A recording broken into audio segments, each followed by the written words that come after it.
ஓம் ஸ்ரீமாத்ரே நமக.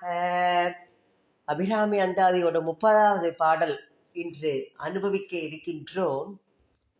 ஒவ்வொரு பாடலிலும் அபிராமி பற்ற அன்னைய எப்படியெல்லாம் சொல்றார் பார்க்கிறோம். நம்ம இந்த பாடல்ல என்ன சொல்றாருன்னு அனுபவிப்போம்.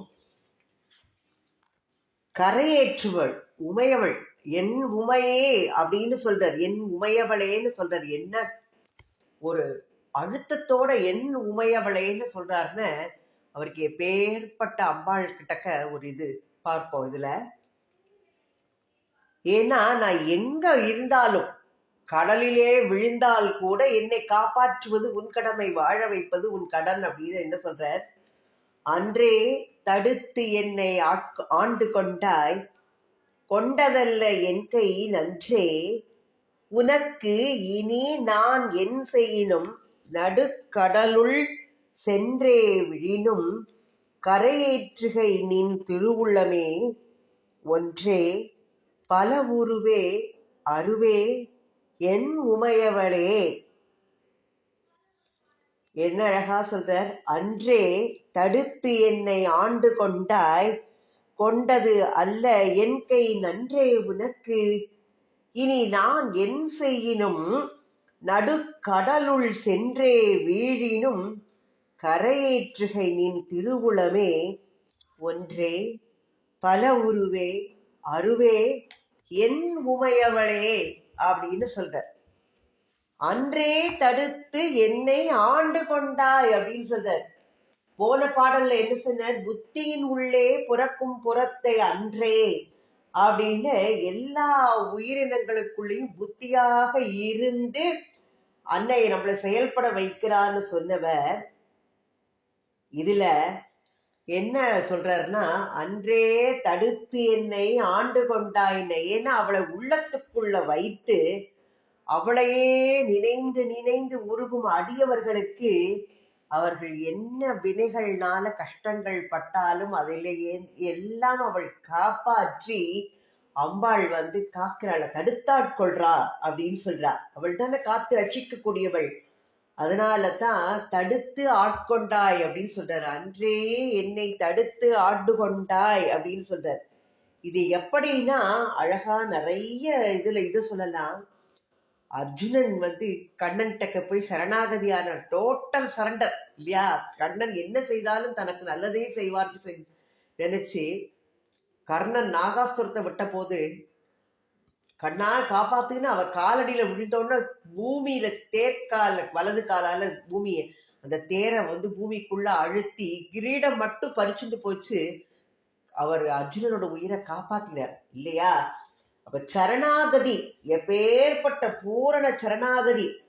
ஏன்னா சுந்தரமூர்த்தி நாயனாரும் அப்படித்தான் பகவானுக்கு தொண்டு செய்யக்கூடியவர். ஆலால சுந்தரரோட அவதாரம் அவர் ஏன்னா அந்த ஆலால சுந்தரர் தான் நம்ம சுந்தரமூர்த்தி நாயனார் அப்படின்னு இது பண்றோம். ஏன்னா அமுதர் தேவர்களும் அசுரர்களும் அமுதம் கடையும் பொழுது அந்த விஷம் தோன்றிய போது பக்கத்துல இருந்த ஆலால சுந்தரர்கிட்ட போய் என்ன சொல்றாரா, சுந்தரர் போய் அந்த விஷத்தை எடுத்துட்டு வரணும்னு அவர் அப்படியே அதை திரட்டி ஒரு இது மாதிரி கொண்டு கொடுத்தார். அதை அப்படியே விழுங்கினார் அப்படிங்கிறா. அதை ஜம்பூபலம்னு நினைத்து விழுங்கினாயான்னு கேட்பார் ஆதிசங்கர பகவத் பாத்தாள் சிவானந்த லஹரியில நம்ம அதை அனுபவிச்சிருக்கோம். அப்போ அவருக்கு திருமணம் செய்யறா. யாரு? சுந்தரமூர்த்தி நாயனாருக்கு கல்யாணம் நடக்க போறது. அப்போ இறைவன் அவரை தடுத்து ஆட்கொள்வதற்காக எப்படி ஒரு முதியவர் கிழவேதியனாக, நீ என்னோட அடிமை அப்படின்னு ஒரு இதை காமிக்கிறார். உடனே சுந்தரர் அதை மறுக்கிறார். நம்ம அந்த கதையெல்லாம் பார்த்திருக்கோம். உடனே இறைவன் என்ன சொல்றார், ஒரு ஓலையை காட்டி நீ நான் சொல்றதுதான் மெய் அப்படின்னு எல்லாத்தையும் காமிக்கிறார். சுந்தரர் உடனே நீ அடிமை என்னை தொடர்ந்து வான்னு கூட்டிட்டு போறார். சுந்தரர் தொடர்ந்து போன போது அந்தனா வந்தவர் என்ன பண்றார், மறைந்து எப்படி ரிஷப வாகனத்துல உமா அம்பாள் சகிதமாக காட்சி கொடுத்து அருளி பண்ணினார் இல்லையா. அப்பதான் சுந்தரருக்கு உண்மை தெரியறது. எம்பெருமானே, நான் உனக்கு ஆளானவன், இன்று முன் அடிமை, அப்படி இருக்க நான் ஆளல்ல நீ என்று சொல்லலாமா அப்படின்னு சொல்ற. அத்தா உனக்கு ஆளா இனி அல்லேன் எனலாமே அப்படின்னு ஒவ்வொரு பாட்டுலையும் இது இறுதி வர மாதிரி ஒரு பதிகமே பாடினர். அப்போ அடிமையா இருக்கக்கூடியவன் நான் உனக்கு ஆள் அல்லன்னு தலைவன்கிட்ட சொன்னாலும் அந்த வார்த்தை செல்லாது அப்படிங்கிறத இது எடுத்து காட்டுறது.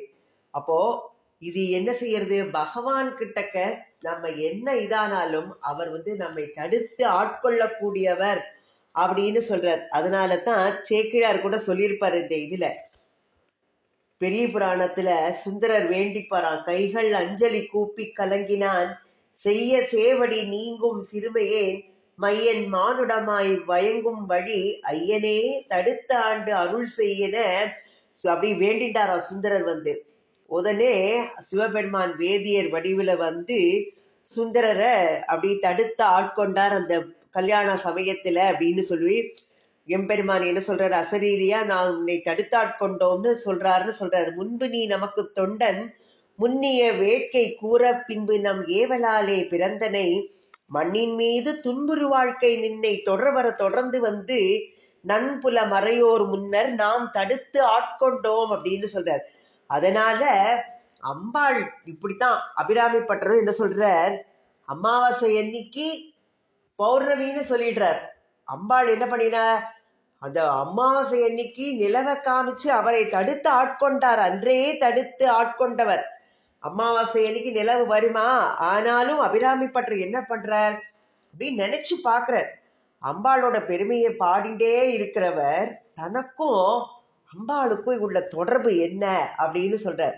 உலகத்துல இந்த வாழ்க்கையில வாழ்ந்து எப்படி பண்றார், அம்பாள் அவளை கருணை மிகுதியால தடுத்து ஆண்டு கொண்டாள். பத்மபத யூகம் சூடும் பணி எனக்கே அடைத்தனைன்னு சொன்னவர், நெஞ்சத்து அழுக்கையெல்லாம் நின் அருள் புனலால் துடைத்தனை அப்படின்னு எப்படியெல்லாம் சொல்லி எனக்கும் உனக்கும் ஒரு தொடர்பும் இல்லை, நான் உன்னை ஆளாக கொள்ளவில்லை அப்படின்னு நீ சொல்லிட்டா அதுக்கு என்ன செய்யறது அப்படின்னு அடிமை இல்லைன்னு சுந்தரர் சொன்ன மாதிரி அப்படி சொல்லிடுமோ அப்படின்னு சொல்லிட்டு அடிமை ஆட்கொண்ட என்னை நீ மறுக்க கூடாது அப்படின்னு சொல்ற. ஆண்டு கொண்டவள் அடிமையை மறுக்க முடியுமா, அன்னை மறுக்கல. ஒரு கால் அப்படி மறுத்துட்டா அப்படின்னு இவருக்கு தோன்றது. அப்படி சொன்னா இவர் அதை விட்டு விடுவாரா, அம்பாள் நான் உன்னை தடுத்து ஆட்கொள்ளலைன்னு சொன்னா இவர் விட்டுடுவாரா, இவர் அப்பேற்பட்டவர் அம்பாளோட பக்தர், அப்படியே சரணாகதி ஆகி பிடிச்சிருவார். அம்பாளும் பார்த்து உடனே சொல்றார், தாயே நீ கொஞ்ச காலத்துக்கு முன்னாலேயே அடியனுடைய இதெல்லாம் போக்கையெல்லாம் மாற்றி என்னை தடுத்து ஆட்கொண்டாயம்மா, நீ அப்படி ஆட்கொள்ளவில்லைன்னு நீ சொல்லிட்டேன்னா அது உனக்கு நல்லதா, இது நியாயமா அப்படின்னு கேட்கிறாரு. அன்றே தடுத்து என்னை ஆண்டு கொண்டாய், கொண்டது அல்ல என் கை நன்றே உனக்கு அப்படின்னு கேட்கிறார். நியாயமா, என்னது நீ எதை பத்தி அப்படின்னு சொல்றார். அப்போ என்ன சொல்லிட்டா என்ன பண்றது, அம்பாள் சோதனை பண்ணுவதற்காக ஒருவேளை நம்மள சொல்லிட்டா என்ன பண்றது அப்படின்னு குழந்தைகிட்ட அம்மா சும்மா சொல்வ, நீ உனே குழந்தை இல்ல போ, நீ எப்படிலாம் பண்ற அப்படின்னு சொல்லி உன்னை தவிட்டுக்கு வாங்கி வந்தேன்னு சொல்லுவா. நம்ம நிறைய வார்த்தையெல்லாம் கேட்டிருக்கோம். அது கேட்டு குழந்தை என்ன பண்ணோம், உடனே அழ ஆரம்பிக்கும்ல. அது போல அம்பாள் சொல்லிட்டா அன்னை இங்கே அவள் இப்ப நான் அவளோட போய் வாதாட முடியுமா அப்படின்னு சொல்லி என்ன சொல்றாரு, அம்பாள் என்ன சோதனை பண்ணினாலும் நாம என்ன பண்ணணும், தடுத்தாட்கொண்ட அன்னை கைவிட்டு விடுவாளா? நம்மளுடைய அறிவெல்லாம் சிற்றறிவு இல்லையா, அப்போ நம்மளுடைய மனசோட போக்கு எப்படி என்ன சொல்ல முடியும், அன்னை இயல்பு அப்படிப்பட்டதா, அவள் உலகத்துக்கே தாய், எப்படியாவது காப்பாற்றுவாள். அவள் ஆண்டு கொண்டாள் அவள். அதனால அவளுக்கு என்ன வேணா உரிமை இருக்கிறது. அதனால பக்தன் ஏதாவது தெரியாமல் செய்துட்டா கூட அன்னை கைவிடவே மாட்டாள். ஒரு குழந்தைக்கு உடம்பு சரியில்லை, இது என் குழந்தை இல்லை அப்படின்னு சொல்லிடுவாளா? பைத்தியம் பிடிச்சுடுத்து தாயை அடிக்க வருது, இவன் குழந்தை இல்லைன்னு சொல்லுவாளா? மாட்டா. நம்ம நிறைய பார்த்திருக்கோம். ஒரு மன்னன் முன்னால 2 பேர் ஒரு குழந்தைக்காண்டி போராடின போது சரியா மன்னன் என்ன செய்வா, இதுல உண்மையிலே யாரோ ஒருத்தர் அந்த குழந்தையோட தாய், சரி நாம ஒரு தீர்ப்பு சொல்லுவோம் சொல்லிட்டு அந்த குழந்தைய 2ஆ ஆக்கி ஆளுக்கு ஒரு பாகத்தை கொடுக்கணும்னு உண்மையான தாய் என்ன சொல்லுவா, வேண்டாம் என் குழந்தை எங்க இருந்தாலும் உயிரோட இருக்கட்டும், அதை வெட்டாதீங்கோ, இன்னொருத்தி பேசாம இருப்பா. அப்போ அரசனுக்கு தெரிஞ்சிடும் இவள் தான் உண்மையான தாய் என்று. அதே மாதிரி அம்பாள் நிச்சயமா எந்த நேரத்திலையும் தன்னோட குழந்தைய கையே விடமாட்டா. என் குழந்தை இல்லைன்னு சொல்லுவாளா? சொல்ல மாட்டா. வயிற்றில் பிறந்த பிள்ளை அப்படிங்கிற அந்த பாசம். அம்பாள் எல்லாருக்குமே அன்னையாக இருக்கக்கூடியவள். உலகத்தில் நமக்கு இருக்கிற இந்த தாய் யாரு? நமக்கு இருக்கிற அந்த குழந்தை மனித தாய்க்கே இப்படி பாசம் இருக்குமானால் அவள் எப்படி ஸ்ரீமாதா, உலகத்துக்கே அன்னை மகா மாதா, அவள் எனக்கு என்னை பிள்ளை இல்லைன்னு உதறிடுவாளா அப்படின்னு சொல்றார். அப்போ எனக்கு அவள் தங்கத்தை புடத்துல போட்டாதான் அது பலமாக இது பண்ணும் இல்லையா? அது நகை பண்ணுவதற்கு. சுத்த தங்கமா இருந்தால் அதை ஒண்ணுமே செய்ய முடியாது. அப்ப தூய்மைப்படுத்துவதற்காக துன்பப்புடத்திலிட்டு தூயவனாக்கி வைத்தாய் அப்படின்னு சொல்லுவா. அத மாதிரி என்னை தூய்மைப்படுத்துவதற்காகத்தான் எத்தனையோ இன்னல்களை எல்லாம் நமக்கு தருகின்றாள். அதனால என்ன பண்ணுவா? அம்பாள் என்னை கைவிட்டுட்டாளேன்னு நம்ம சொல்ல முடியுமா? நம்மள ஒரு கஷ்டம் வருதுன்னா நம்மள துன்பப்படத்தில் இட்டு தூய்மைப்படுத்துவதற்காக இந்த கஷ்டங்களை எல்லாம் கொடுத்து அப்பவும் நம்ம உறுதியா அவளை பிடிச்சுக்கணும். அப்போ நாம் அவளை மறந்தால் கூட அவள் நம்மை மறக்கவே மாட்டாள். நமக்காகவே எத்தனை விளையாடல்களை எல்லாம் செய்கின்றாள், எத்தனை அவதாரங்கள் எடுத்து வருகின்றாள், இன்னமும் செஞ்சுட்டே இருப்பா. அவள் அன்னை இல்லையா? உலகத்துக்கே அன்னையானவள். போரும்னு விட்டுடுவாளா? அதனால செய்து கொண்டே இருப்பாள். அதனால பக்தன், அவளையே நம்பி இருக்கிற சரணம் அடைந்த பக்தன் என்ன செய்தாலும் அவள் வெறுப்படையாம ஆண்டு கொண்ட உரிமையை பற்றி அவனை காப்பாற்றுவாள். கருணை பிராட்டி. இந்த குழந்தை பொல்லாத குழந்தை, இது என் பிள்ளை இல்லவே இல்லை, நல்ல கெடுதல்லாம் பண்றான், நீ போலீஸ்ல போய் பிடிச்சு கொடுத்து பண்ணிடுவாளா? யாரும் மாட்டா. அதனால பக்தன் என்ன பண்ணினா கூட தனக்கு துன்பத்தை உண்டாக்கும் காரியம் அப்படின்னு அவன் அதை தெரியாம செய்யறான். அதனால அவனை காப்பாற்றணும்னு அந்த தாய் உள்ளத்துக்கு தெரியாதா அப்படிங்கிறார். நான் எப்படி போனா யாருக்கு என்ன அப்படின்னு, எப்படி போய் நடு கடல்ல போய் நான் போய் எனக்கு இவ்வளவு கஷ்டங்கள் வருது, போயா நான் இந்த உலகத்துல எனக்கு வாழவே பிடிக்கல அப்படின்னு சொல்லிட்டு போய் நடுக்கடல்ல போய் விழுந்தால் கூட அவனை யார் காப்பாற்றுவாள்? அன்னை தான் அவளை கரையேற்றுவாள் இல்லையா? பாதுகாத்து என் குழந்தை பக்தன் ஏதோ தெரியாம செய்துட்டான்னு. அதனால அவளுக்கு தெரியாம இருக்குமா இந்த குழந்தை என்ன செய்ய போறதுங்கிறது? அதனால அவளுக்கு இல்லாத இடமே இல்லை. அவளுடைய கண்கள் எல்லா திசைகளிலும் பார்த்து கொண்டு இருக்கின்றது. எல்லா பக்கமும் முகத்தை உடையவள், எல்லா பக்கமும் கண்களை உடையவள். அவளுக்கு தெரியாததே இல்லை, அவள் இல்லாத இடமே இல்லை. எல்லாம் அங்கிங்கெனாதபடி எங்கும் பிரகாசமாக நிறைந்திருக்கக்கூடியவள் இல்லையா அவள்? அவளையே அண்டி சரணாகி டோட்டல் சரண்டர். அவளை நம்பினவளை எந்த ஆபத்திலிருந்து காப்பாற்றுவதுதான் அன்னையோட திருவுள்ளம். அதனால அது தானே வந்தாலும் சரி, இல்ல நாமளே வருவித்தின்றாலும் கூட அவள் அதை அதிலிருந்து நம்மளை நிச்சயமாக காப்பாற்றுவாள் அப்படிங்கிறார். எப்படி ஒரு விளக்கு இருக்கு, தீனு தெரியாம குழந்தை பிடிக்க போனா பார்த்து கொண்டு சும்மா இருப்பாளா? உடனே ஓடி தூக்கிட்டுருவாள், அதை தடுத்துருவா இல்லையா? அல்லலில் அகப்படாமல் காப்பாற்றக்கூடியவள் அவள். அவள் அப்போ எப்படி அந்த குழந்தை அதை செய்ய போறதுன்னு தெரியுமா அவளுக்கு? ஆனாலும் அவளுக்கு தெரியாததே கிடையாது. அதனால அவள் காப்பாற்றக்கூடியவள். நாம இங்க இருக்கிற மனுஷன் நம்மெல்லாம் நம்மளோட முயற்சி வேணா ஒருவேளை தோற்று போகலாம். அவள் தெய்வத்தாய் அபிராமி. அவள் கிட்டக்க எந்த குறைபாடு உண்டா? அவளுக்கு இல்லாதது எது? அதனால எப்பொழுதும் மீனாட்சி அவள் கண்களை இமைப்பதே இல்லை, கண்களை பார்த்து கொண்டே இருக்கக்கூடியவள். மீன் எப்படி கண்ணை இமைக்காமல் தன் குழந்தைகளை பார்த்து குஞ்சுகளை பார்த்து கொண்டே இருக்குமா, அதை போல நம்மளை பார்த்து கொண்டே இருப்பவள். அதனால தேவர்களுக்கே சொல்லுவா, இவைகள் அப்படியே கொட்டாது விழித்து கொண்டே இருப்பார்கள், தூங்க மாட்டான்னு. அம்பாள் எப்படிப்பட்டவள்? எல்லாருக்கும் தலைவியான ஈஸ்வரி.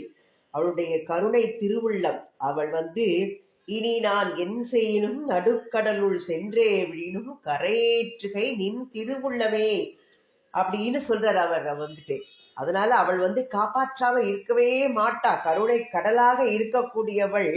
அதனால அவள் நிச்சயமாக காப்பாற்றக்கூடியவள். அவள் திரௌபதி என்ன பண்றா? என்ன பண்ணினோம்?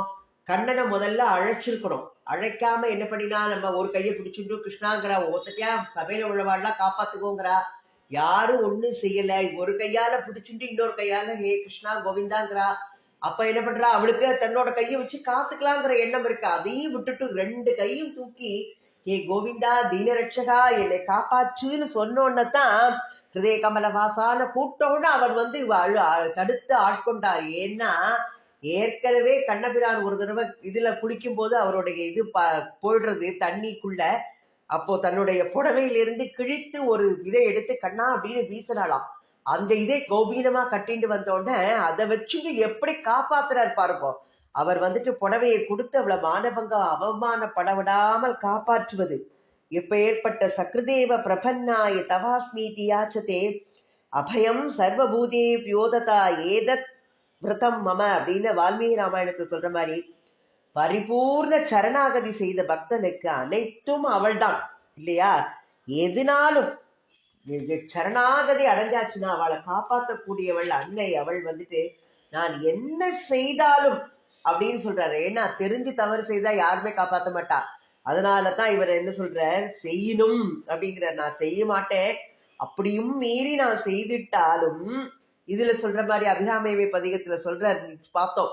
நான் வந்து ஏதாவது செய்தால் கூட நீ அதை கோபப்படாமல் மனசில் வைத்துக் கொள்ளாமல் என்னை நீ காப்பாற்ற வேண்டும். அண்டாண்ட உயிர் அனைத்தும் அழித்த முதல்வி அப்படின்னு சொன்னவர் இதுலயே அதை சொல்ற, நீ அதை என்னை வெறுத்துடக்கூடாது அப்படின்னு சொல்லிட்டு அவர் சொல்றார் வந்துட்டு.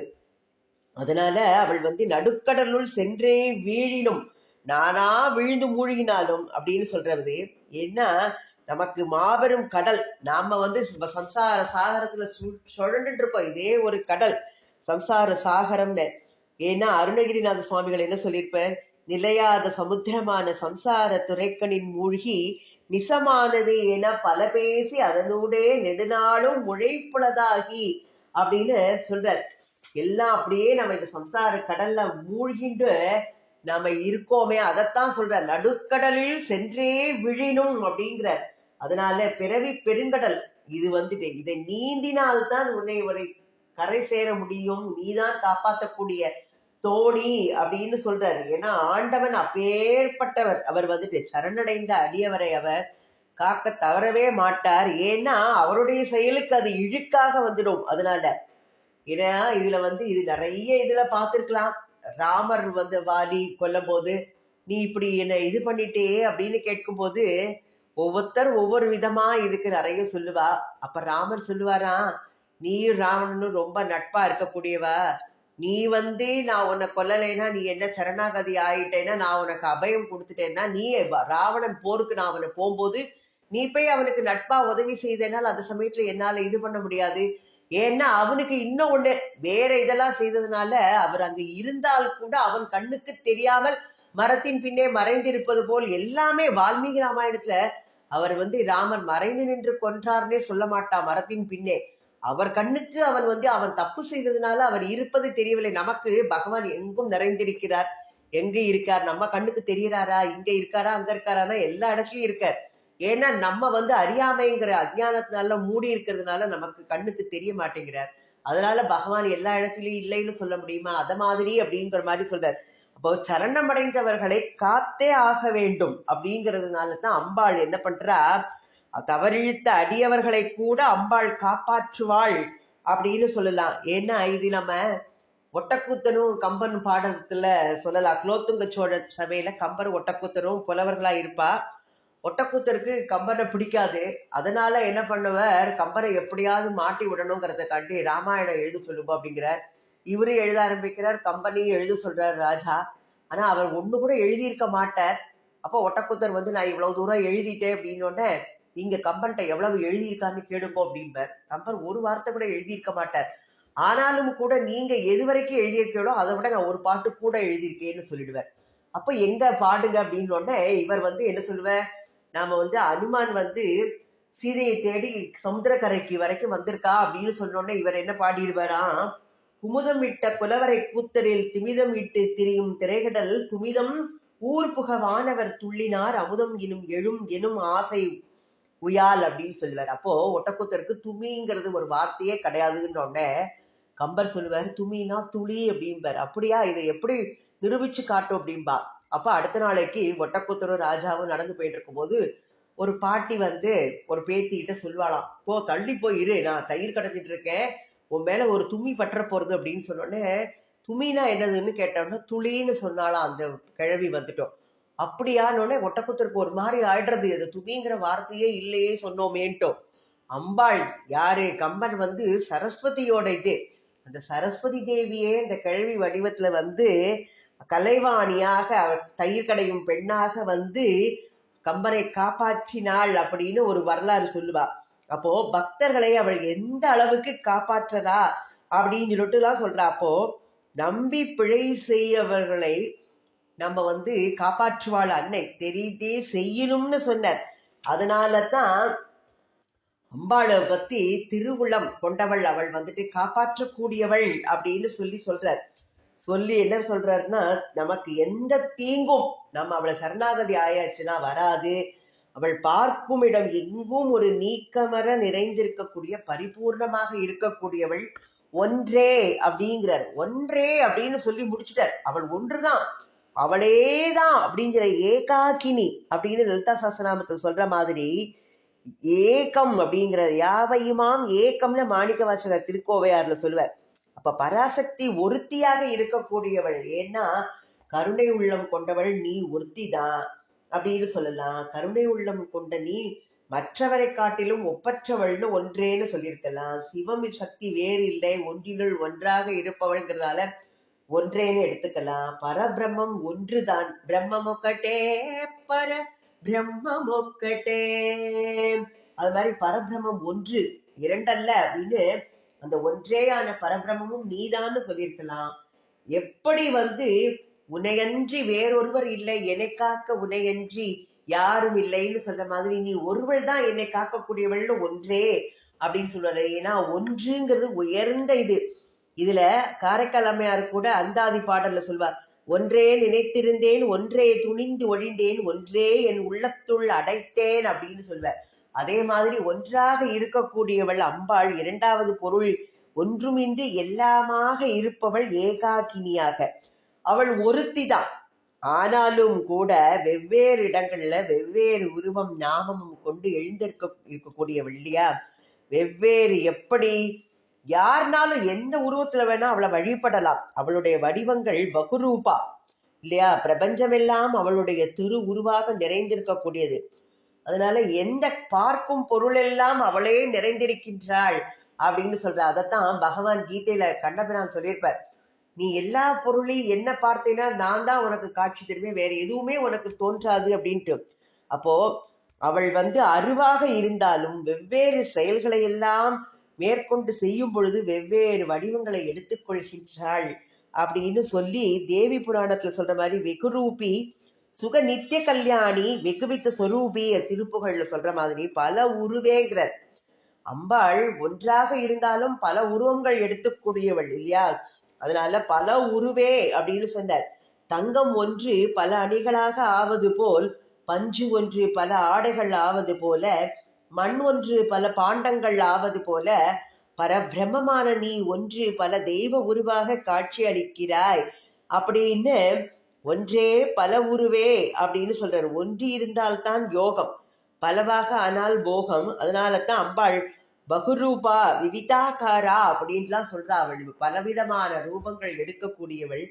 அடுத்தது அருவே பல உருவே. ஏன்னா அம்பாள் குணம் குறி எல்லாம் கடந்தவள். நிர்குண பரபிரம்ம ஸ்வரூப கம கம பூத பிரபஞ்சன கீத அப்படிங்கிற மாதிரி அம்பிகை வந்து நிர்குண ஸ்வரூபியாக இருக்கக்கூடியவள், எல்லாவற்றிற்கும் மேலான பரதேவதை பராசக்தி. அவளுக்கு பேதம் கிடையாது, உபாதி ரகிதமானவள். ஒன்றே பல உருவே சொன்னவர் அருவே நிராகாரா அப்படின்னு அன்னையோட திருநாமங்கள் லலிதா சஹஸ்ரநாமத்துல பாக்குற மாதிரி உருவமே ஏதும் இல்லாத அருவ நிலையில் உள்ளவள், நிர்குண பரபிரம்மம், நிராகாரா அப்படின்ற எல்லா இதுலயும் இருக்கக்கூடியவள் அப்படின்னு சொல்லிட்டு ஒன்றாக பல உருவமாக இருக்கக்கூடியவள், அருவமாக. ஆனாலும் அருவமாக இருந்தால் கூட உயிர்களுக்கு தன்னை பற்றி கொண்டு கரையேறுவதற்கு வழிகாட்டுபவள். அந்த உருவமும் நாமமும் உடையவளாக, உருவம் இல்லாத ஒன்றிற்கு 1000 நாமங்கள் சொல்லி தெள்ளேனம் கொட்டோமோ அப்படிங்கிற மாதிரி அத்தனை நாமம் உடையவளாக வருகின்றாள். பக்தனுக்கு நமக்கு எந்த வடிவத்துல அவளை பிடிக்கிறதோ அந்த வடிவத்துல அவளை நம்ம தியானம் பண்ணலாம். எந்த ஸ்வரூபத்தை பார்த்தோன்னே நம்ம உள்ளத்துக்குள்ள ஒரு மகிழ்ச்சி, ஒரு உள்ளம் ஒன்றுறதோ, அந்த வடிவத்தை நாம தியானிக்கும் போது உள்ளம் கனியிறதோ, அந்த வடிவையும் அதனோடு தொடர்புடைய திருநாமங்களையும் நாம விடாமல் சொல்லும் பொழுது நம்மளுக்கு ஒரு வித பேரானந்தம் கிடைக்கும். இந்த தெய்வம் என்னுடைய தெய்வம் அப்படின்னு பெருமையோட எனக்குடையவள் அப்படின்னு சொல்ற மாதிரி அவனே அந்த உபாசனை பண்ணிட்டு வழிபடு கடவுளாக அவன் நினைக்க ஆரம்பிக்கிறார். அபிராமி பட்டரும் அப்படித்தான். என்ன சொல்றார் அவர்? உரிமையோட என் உமையவளேங்கிறார். என் உமையவளேன்னு சொல்லி என்னன்னு சொல்லிடுறார். ஏன்னா என்ன இந்த மாதிரி சொன்னவா எந்தாயும் எமக்கருள் தந்தையும் நீரு அருணகிரியார் கூட கந்தர் அனுபூதியில சொல்லியிருப்பார். அவரை உரிமை சொல்லி கூப்பிடுறார் முருகனை வந்துட்டோம். எந்தை எந்தாய் சுற்றும் முற்றும் எமக்கமுதாம் என திருப்பல்லாண்டு சொல்றது சேத்தனார் சொல்லியிருப்பார். ஆலமுண்டான் என்ன சொல்லியிருப்பார்? எங்கள் பாண்டிப்பிரான் ஆலமுண்டான் எங்கள் பாண்டிப்பிரான்னு மணிவாசகர் சொல்லுவார். எத மாதிரி எல்லாரும் எம் செல்வனை என் உறவே என் ஊரேன்னு அப்பரடிகள் கைவினை செய்து எம்பிரான் கடல் போற்றுதும்னு ஞான சம்பந்தர் அத மாதிரி பகவான என்னுடையவள் அப்படின்னு நம்ம நினைச்சு என் உமையவளேன்னு அபிராமி பட்டர் சொல்லி இந்த பாட்டை அப்படின்னு நிறைவு செய்கிறார். உலகங்களுக்கெல்லாம் அவள் உரியவள், எல்லாருக்கும் உரியவள். ஆனாலும் கூட மிகுந்த அன்போட நம்ம ஒரு இது பண்ணும்போது என்னுடையதுன்னு நம்ம சொல்ற மாதிரி அபிராமி பட்டர் அன்போட முதிர்ச்சினால தனக்கே உரியதான பொருள் போல அம்பாளை என்ன சொல்றாரு? என் உமையவளே அப்படின்னு அந்த பக்தியோட நிலை ரொம்ப இதாகும் போது அம்மா தனக்குரியவள்னு சொல்றா. உமா அப்படிங்கிற தேவி பஞ்சாட்சரம் எழுதாமறையின் ஒன்றும் அரும் பொருளே உமையே அப்படின்னு சொல்லி ஏற்கனவே பார்த்தோம் நம்ம அந்த உமைங்கிறதுக்கு. அப்போ அந்த நாமம் எப்பேற்பட்ட பெருமை உடையது. அபிராமி பதிகத்துல என்ன சொல்றார்? அபிராமி உமையேன்னு சொல்றார். வாமி சுபநேமி புகழ்நாமி சிவசாமி மகள் வாமி அபிராமி உமையேன்னு சொல்லுவார். அதனால அந்த உமாங்கிற பெருமை அவருக்கு என் உமையவளேன்னு சொல்றார். ஒன்றாக பலவாக அறிவமாக உள்ள உமை என்னை எப்படியும் காப்பாற்றுவாள், ஆண்டு கொண்டவள் அவள் அல்லையா, அவளுக்குரிய உரிமை அது, கடமை அப்படின்னு சொல்றதுக்காண்டி என்னை ஆண்டு கொள்ளவில்லைன்னு நீ சொல்ல முடியுமான திருப்பி எப்படி கேட்கிறார்? அன்றே தடுத்து என்னை ஆண்டு கொண்டாய், கொண்டது அல்ல என் கை நன்றே உனக்கு, நீ சொல்வது அழகாமா உனக்கு, நன்றே உனக்கு, இனி நான் என் செய்யினும் நடுக்கடலுள் சென்றே வீழினும் கரை ஏற்றுகை நின் திருவுள்ளமே அப்படின்னு சொல்லி ஒன்றே பல உருவே அருவே என் உமையவளே அப்படிங்கிறார். ஓர் உருவாக உள்ளவள், பல உருவங்களை உடையவள், உருவம் ஏதுமற்ற அறிவாக இருக்கக்கூடியவள் என்னுடைய தாய் உமாதேவியே, முன்னொரு நாள் அடியேனை நீ தடுத்து ஆட்கொண்டு அருளினேமா, அப்படி ஆட்கொண்டது இல்லைன்னு நீ சொன்னால் உனக்கு அது நியாயமா? கேட்கிறாரு ஆணித்தரமா. உனக்கு கொண்டது அல்ல அப்படின்னு என் கை நன்றே உனக்கு அப்படின்னு கேட்கிறார். இனிமேல் அடியேன் என்ன பிழை செய்தாலும் கடலுக்கு நடுவே சென்று விழுந்தாலும் கூட என் குற்றத்தை எல்லாம் மறந்து கரையேற்றி என்னை பாதுகாப்பது உன்னுடைய திருவுளப்பாங்குக்கு ஏற்ற செயல் அப்படின்னு சொல்றாரு. ஏன்னா அன்னை புகழடையாமல் இருக்கும் நிலையில் அவளே கருணை கூர்ந்து வலிய என்னோட போக்கையெல்லாம் தடுத்து ஆட்கொண்டாள் அப்படின்னு சொல்லி இதுல சொல்றார் அவர். அப்போ நாயேனையும் இங்கு ஒரு பொருளாக நயந்து நீயே நினைவின்றி ஆண்டு கொண்டாய்ன்னு சொல்ல போறார் இன்னுமே. அதனால என்னை ஆண்டு கொண்டாய் அப்படின்னு சொல்லும் போது இதுல அவர் எப்படி சொல்றார் பாருங்க. நீ செய்யலைன்னு சொல்றது உனக்கு நியாயமா அப்படின்னு சொல்லி அழகா சொல்றார். அதனால உமா உமை அப்படின்னு சொல்லிடுறாரு இவர். அதுல இவரோட எப்படி ஒரு ஆணித்தரமா நீ எப்படி சொல்லலாமான்னு கேட்டு, நான் கடலுள் சென்று விழுந்தாலும் காற்பது உன் கடமை அப்படின்னு சொல்லி முடிக்கிறார். நாமளும் அம்பாள்கிட்ட வேண்டிப்போம். நான் தப்பு செய்யக்கூடியவன் நாமெல்லாம். நம்ம அபிராமி பற்ற அளவுக்கெல்லாம் நம்ம ரொம்ப இதா இருக்கிறது இல்லை. ஆனாலும் என்னையும் நீ ஆட்கொள்ள வேண்டும்னு அவளுடைய திருவடிகளை டோட்டல் சரண்டரா நாம போய் சரணாகதி, பூரண சரணாகதி ஆயினா அம்பாள் நம்மளையும் நிச்சயமா கரையேற்றுவாள் அப்படின்னு நம்ம நம்பிக்கையோடு அவளோட திருவடிகள்ல பணியணும். அபிராமி அன்னைக்கு ஜெய. அபிராமி அன்னை திருவடிகளே சரணம் சரணம்.